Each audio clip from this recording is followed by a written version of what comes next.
Hello everyone, this is Beastly Eel here, and in today's video we're going to be talking about the latest episode of The Boys. So this is episode 7, the episode before the season finale. Now, if you have not seen this episode, please pause this video, watch the episode, and then come back and see me. I'll give you guys a second. Anyway, for those of you who either don't care about spoilers or have actually seen it, we're going to get right into this. A lot has happened very quickly. We have Butcher and Huey back at the Legends house where Soldier Boy has decided they're staying. He is sleeping with as many old women as possible, which really weirds me out. Nothing against it if you're for it. It's just an odd sight, and it would have been creepier if it was the other gender as well, trust me. Anyway, so we have all that going on. Huey's starting to realize that Soldier Boy isn't as good as he says he is, which is a big step in everything. Now, while this is all going on, Homelander is trying to basically figure out how to deal with the Starlight issue, and Starlight's issue has to do with the fact that she keeps posting videos on Instagram and all their well, I don't think Instagram exists in that universe, but all social media in general, basically stating that Vought is a lie, Homelander's not telling the truth, and Soldier Boy is pretty much killing everyone in sight. And the Homelander and Vought are doing nothing about it. What we also find out is A-Train is alive, and guess what? He's not only alive, but he has Blue Hawk's heart, which means he now has the ability to run again, so we think. It is not official yet, but the idea is the doctors, when they put the heart in, that it would be a healthy heart, and that as long as it doesn't get rejected at some point, he will be able to run without a problem. Now, he feels very weird about this because he killed Blue Hawk, and everyone else, Ashley specifically, was trying to explain to him that it wasn't him, and that Soldier Boy just killed everybody. So it'll be interesting to see where he goes. Vought is really trying to, specifically Ashley and Homelander, are really trying to emphasize and be very proactive in making money off of him because they need that money right now, especially with everything going on and the fact that they're going to make him much more urban friendly, I guess is the way Vought would put it. Basically very racist stereotype of A-Train. So much fun. So we also find out that Maeve is alive. Maeve is locked in a chamber at somewhere in Vought. I'm assuming it's the same floor that Starlight was in last season. And we find out from Homelander and Maeve. Maeve is trying to figure out why she's still alive. And Homelander basically explains to her that they're going to have kids together. Whether she likes it or not, he's going to be ripping the eggs out of her and using it to create children. She acts brave and doesn't really react to it. But the other big thing, too, we see here is she also really messes with his psyche, explaining that she's not afraid of him because she actually sees how terrified he is for the first time ever. Now, this is a key thing because she notices that he's got makeup on, which is where the bruise is on his face, and she's putting two and two together. So he's leaving her locked up in there and hopefully will be used later on. Now, we also find Black Noir. He's at Buster Beaver's, which is basically their version of Chuck E. Cheese, and he has a psychic break, I would say, where he sees all the characters come out and basically deal with his childhood trauma. Now, trauma is the biggest dealing of this episode, I have to say. So each character deals with their own little trauma. So I'm going to go into basic facts right now and then deal with each person's trauma as best I can. So we see what's happened, and we actually get an idea of exactly what happened, why everyone was against Black Noir. I'm sorry, Soldier Boy. Black Noir, on the other hand, really wanted to move on and be kind of a star. Soldier Boy didn't like it, and because of that, really kind of beat him up. And in the end, it took all of the payback team to take out Soldier Boy so that the Russians could take him. I know, a lot to unpack, right? So then we have all that going on, and then we see um, Soldier Boy is looking for Mindstorm and Black Noir. So they're trying to find Brainstorm first because they think he'd be easier. So it comes to find out that he's bipolar, and they then start to correspond all of his cabins that he's had in the past and prescription of bipolar medication. And so they find his location. He actually puts booby traps all over the place. Butcher and Huey, actually all three of them get hit into a trap. And that's when Mindstorm puts Butcher under his ability, where he kind of basically, his signature move is to put you in a certain state, and that way he makes it so you stay living your worst nightmare until you die, which is horrible. So then we see what's going on, and Butcher's going through his own trauma, and again, I'll get into it later, because I want to really dive into that, each individual character later. So Huey finally realizes that Soldier Boy is just a mess, and he really isn't the hero he thinks he is. He's getting punched in the face a couple of times. He actually teleports Mindstorm out of there and gets Butcher saved and released from this. Soldier Boy then kills Mindstorm, and then Mindstorm says something before he kills him. He gets pissed off and leaves both Huey and Butcher. And the big thing we know from this is, we find out after, at the very end of the episode, it is confirmed that, or I shouldn't say confirmed, it has been mentioned that the reason why they wanted to kill Soldier Boy is because they feel like they've made a way to create a child, which happened to be Homelander, and that means Soldier Boy is Homelander's dad. Now, let's deal with each individual person's trauma, starting with Huey. So Huey's dealing with the fact that he's realizing he chose the wrong side. So this happens when he's talking to Legend. This is when he's dealing with the priest and the nun that is trying to kill him.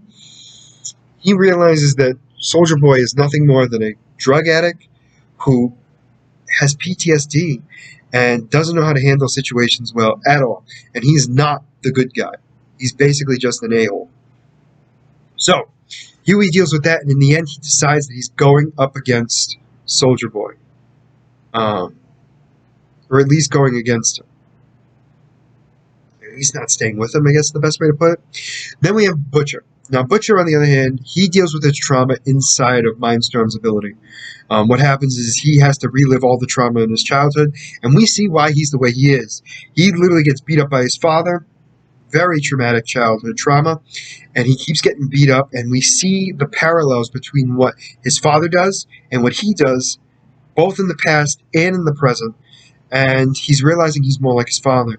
And in the end, Lenny, his brother, and again, this is a manifestation of Butcher's mind also being under the control of Brainstorm, and Lenny is blaming Butcher on his pain and everything else, and that he's the reason why he's killing himself, and that's why everyone he loves dies.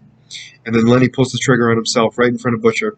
And now, this is when Butcher wakes up, but he's very distraught, and he realizes what's going on, and he realizes that he's on the bad side on this one.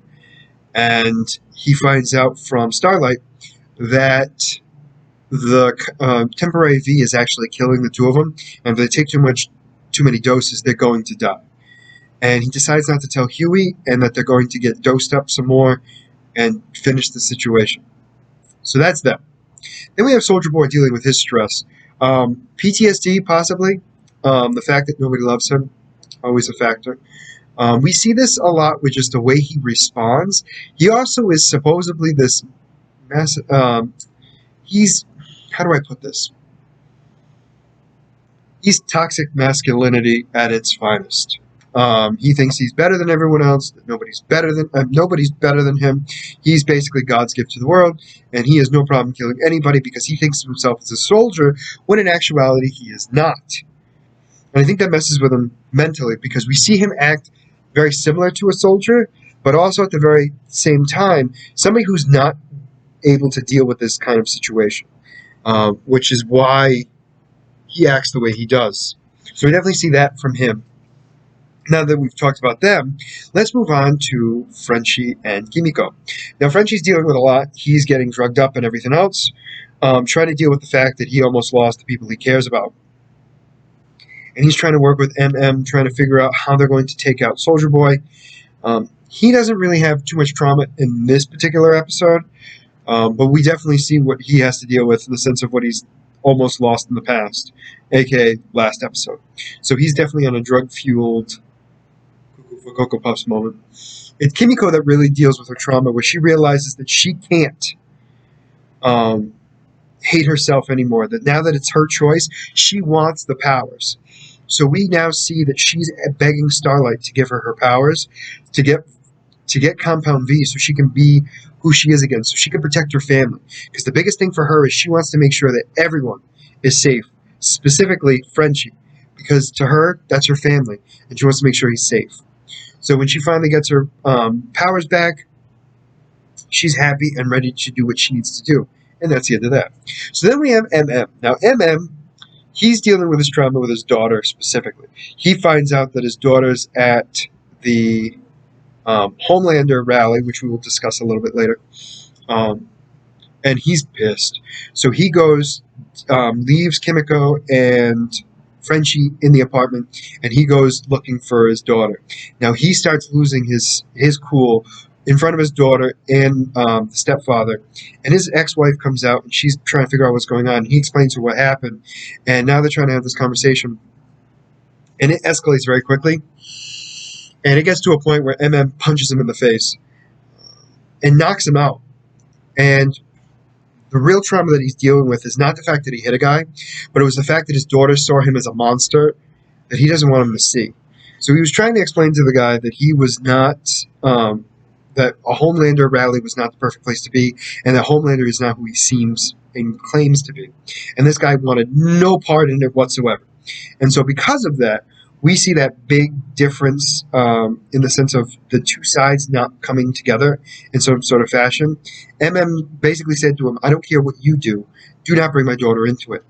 You know, I am still her father. And he basically says a comment that should not have been said, that at least, you know, somebody has to act like her father. And that's when MM loses it and punches him in the face. And what he's really having to deal with is now the fact that his daughter is going to have a very negative connotation towards him. And that's a big deal for him. That's his trauma. Now let's move on to Starlight. Now Starlight is dealing with her own stuff, right? So what she has to deal with is a little bit different than everybody else. So she's pretty much trying to get the world to know that Vaught's lying, Homelander's crazy, and everyone needs to know this right away. So she's using her platform as much as possible to get everyone to understand what's going on. So when she gets back to the group, she decides that she's going to help Kimiko get the V. So when she breaks into Vought Tower rather easily, goes inside, grabs the V, and also sees the research notes on the Temp V, which turns out that it causes lesions in the brain and basically liquefies and kills the person. The more doses they have, the more likely they are to die. And she starts freaking out, thinking that Huey's going to die. So when she's leaving, Homelander comes and sees her. And without him knowing, she records their entire conversation and makes him admit that he, Soldier Boy's killing people and that they're dealing with it and that he's going to basically kill her. And not only just kill her and Huey, but also the fact that explaining to her that she has to do what he says because he's the boss of everything. And when he finds out that it happened, he doesn't know how to react because he's freaking out at this point. And she leaves down the elevator kind of relieved, but also at the same time nervous as hell. When she gets back, she gives the V to them, and then she tells everyone that she's going to save Huey whether he wants it or not. And that's her issues. So, we then have Homelander. Okay? So with Homelander, he's dealing with a lot. He's dealing with the stress of the company. He's dealing with the stress of Starlight messing up his image and everything else, and shareholders basically losing it. He's also dealing with the fact that he's not sure what he needs to do because he has to deal with everything and doesn't know how to handle it whatsoever. And he's overwhelmed and will not admit it. So we see him mentally break down, very much specifically, a little bit with Maeve, when they're talking about ripping out her reproductive organs, specifically her eggs, to help reproduce, which is awful in itself. Then we also have him dealing with the fact that he goes to a political rally where they're trying to endorse the next president.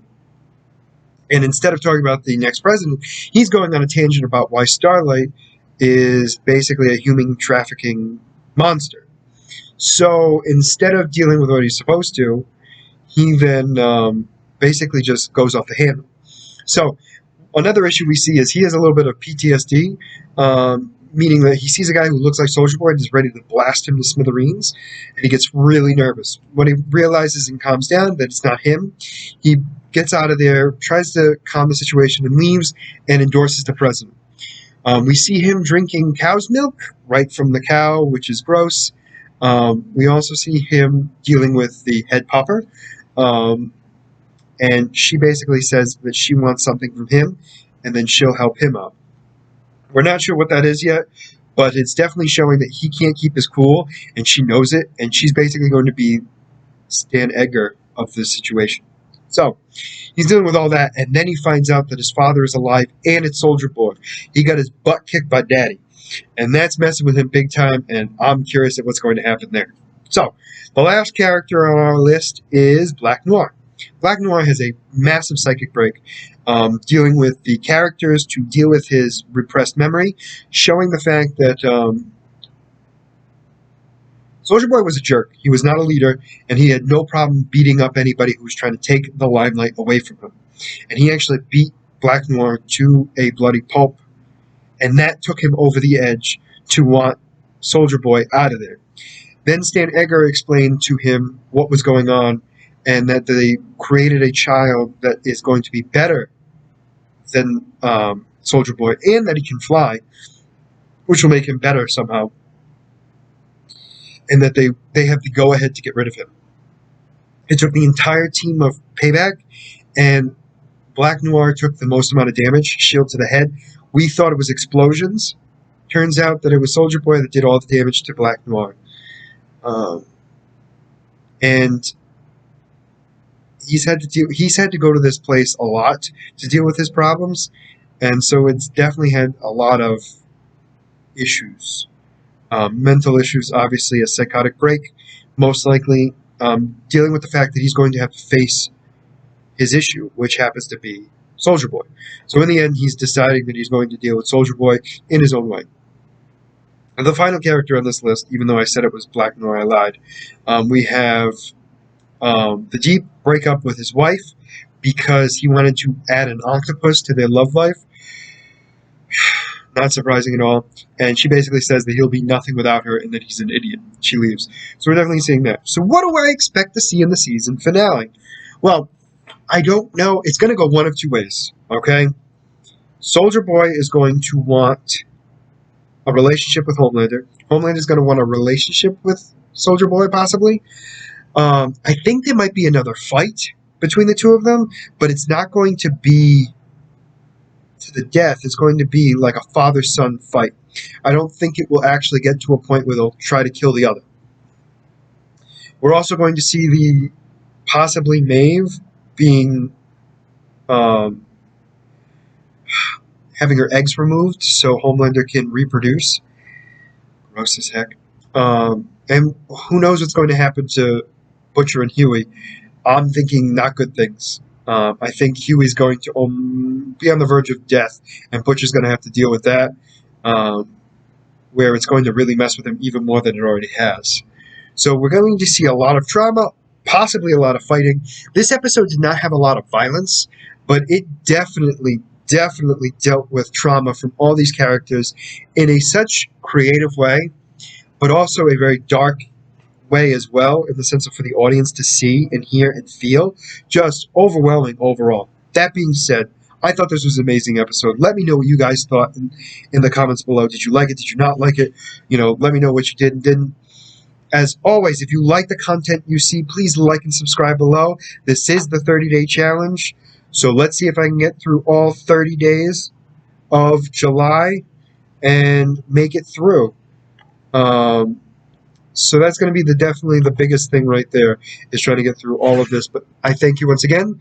Please like and subscribe. Other than that, this is going to be Beastly Eel signing out. Have a great night.